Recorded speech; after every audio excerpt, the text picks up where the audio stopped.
Édition que nous ouvrons avec l'audience que le président de la République par intérim, Dioncounda Traoré, a accordée à une forte délégation de l'association Benkunda de France. Ensuite, la même délégation s'est dirigée vers la primature où elle a été reçue par le Premier ministre, chef du gouvernement. L'objectif de ces deux audiences était de rassurer le président de la République par intérim et le Premier ministre de la disponibilité et l'ambition de cette association pour aider le pays à lutter contre l'intégrisme religieux et à soutenir les populations du nord de notre pays. Le président de l'association Moro Makalou, à sa sortie d'audience, est au micro de Mahamadou Doumbia. Nous sommes une association de la diaspora malienne en France. Avec la crise que le Mali a connue, nous sommes réunis et sensibilisés cette diaspora pour voir des solutions, des sorties de crise. Nous avons décidé, en tout cas, de venir au Mali, rencontrer les plus hautes autorités du pays, pour qu'ensemble, de faire des propositions de sortie de crise.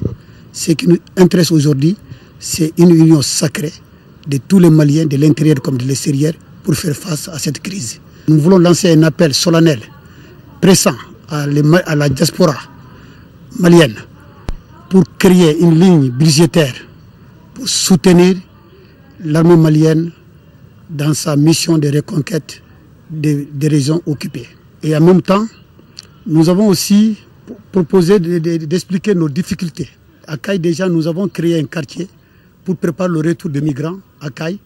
Et nous avons investi plus de 7 milliards à Caille.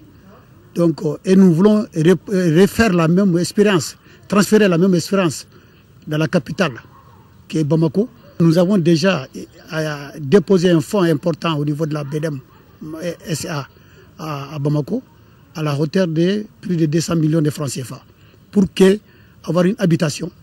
Donc, ce problème traîne encore. Et nous ne sommes pas là pour demander un appui financier. On ne demande pas de l'argent. Nous demandons simplement que les autorités nous accompagnent pour rassurer nos partenaires pour qu'ils puissent venir encore nous accompagner pour le développement du Mali.